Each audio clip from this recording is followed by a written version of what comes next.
বাজার মূল্যের চেয়ে ১.৫ গুণ বেশি দাম পেলেও সরকারের কাছে ধান বিক্রিতে চাঁদপুরের কৃষকদের মাঝে অনীহা দেখা দিয়েছে।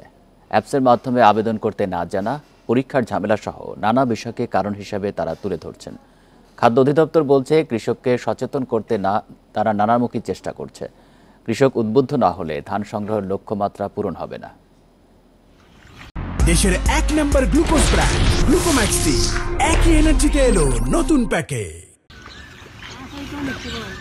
চাঁদপুরে এবার ৬,১০৬ টন ধান সংগ্রহের লক্ষ্যমাত্রা নির্ধারণ করেছে খাদ্য অধিদপ্তর। দাম ধরা হয়েছে ১২৮০ টাকা মন। এদিকে বাজারে ধানের দাম ৮০০ থেকে ৮৫০ টাকা মন।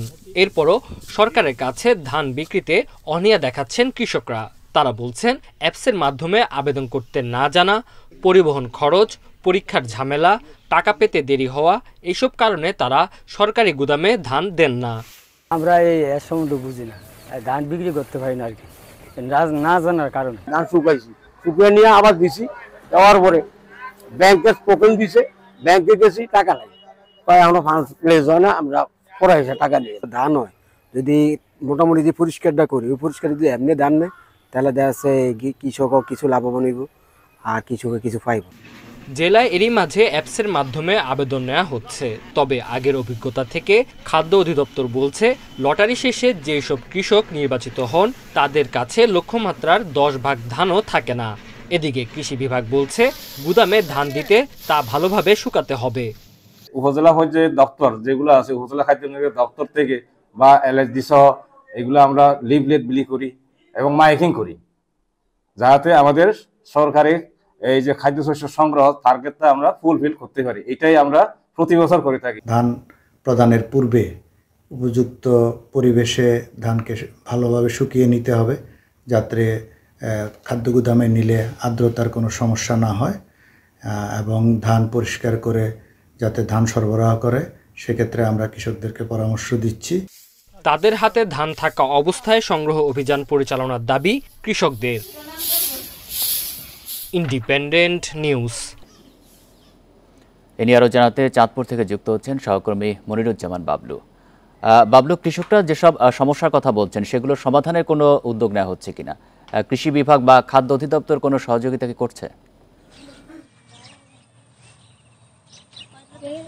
গত বছরের তুলনায় কিন্তু চাঁদপুরে এবার যে খাদ্য অধিদপ্তর এবং কৃষি সম্প্রসারণ অধিদপ্তর তারা কিন্তু এবার ব্যতিক্রমী তারা উদ্যোগ নিয়েছেন। তারা এবার কৃষকদের ধারে যে ইউনিয়ন পর্যায়ে যে কৃষি উপ সহকারীরা রয়েছেন তাদের মাধ্যমে কিন্তু অ্যাপসে কৃষকদের নিবন্ধন করানোর কার্যক্রম হাতে নিয়েছে। ইতিমধ্যেই আমরা যতটুকু জানিছি, জেলার ফরিদগঞ্জ উপজেলায় প্রায় ৬ শতাধিক কৃষক নিবন্ধনের অ্যাপসে আবেদন করেছেন। এই পর্যায়ক্রমে কিন্তু ৫টি উপজেলা থেকে কৃষকরা তাদের ধান অ্যাপসের মাধ্যমে বিক্রি করতে পারবে এবার, এবং প্রায় ৪,০০০ মেট্রিক টন ধান বিক্রি করতে পারবেন কৃষকেরা। আর সেই ক্ষেত্রে কিন্তু খাদ্য অধিদপ্তর থেকে পর্যায়ক্রমেই কিন্তু তারা এবার, গতবার তাদের যে অ্যাপসে কোনো ধান ক্রয় করা সম্ভব হয়নি, এবার তারা আশা করছেন লক্ষ্যমাত্রা নির্ধারণে তারা কাজ করছেন। জেলার সবচেয়ে বেশি কোচা উপজেলায় প্রায় ১২০০ মেট্রিক টন ধান ক্রয় করা হবে অ্যাপসের মাধ্যমে। এছাড়া মতলব উত্তর এবং চাঁদপুর সদর, ফরিদগঞ্জ উপজেলা, এই 5টি উপজেলা, শাহরাস্তি উপজেলা, এই 5টি উপজেলা থেকে ধান অ্যাপসের মাধ্যমে ক্রয় করা হবে। বাকি 3টি থেকে কৃষক থেকে সরাসরি ধান ক্রয় করা হবে। খাদ্য যে সম্প্রসারণ অধিদপ্তর তারা জানিয়েছেন যে অবশ্যই ধানকে শুকিয়ে দিতে হবে এবং আর্দ্রতা আর পরিমাণ ঠিক রেখে কিন্তু ধান তারা কৃষকের কাছ থেকে ক্রয় করতে পারবেন। এবং কৃষি সম্প্রসারণ থেকেও তারা মাঠ পর্যায়ে কৃষকদেরকে সেভাবে কাউন্সিলিং করে আসছেন, প্রচার প্রচারণা চালিয়ে আসছেন। কিন্তু বিগত বছরে যে শূন্য হাতে অ্যাপসের মাধ্যমে ধান ক্রয় করতে পারেননি, এবার কিন্তু তারা সেটি সফল হবে বলে জানিয়েছেন কৃষি সম্প্রসারণ অধিদপ্তর এবং এই যে খাদ্য নিয়ন্ত্রক কর্মকর্তারা।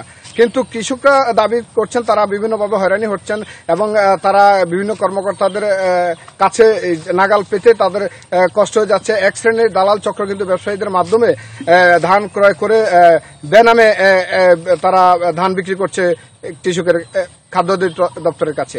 আমার কাছে এই ছিল চাঁদপুর থেকে সর্বশেষ। চাঁদপুর থেকে জানাচ্ছেন সহকর্মী মনিরুজ্জামান বাবলু।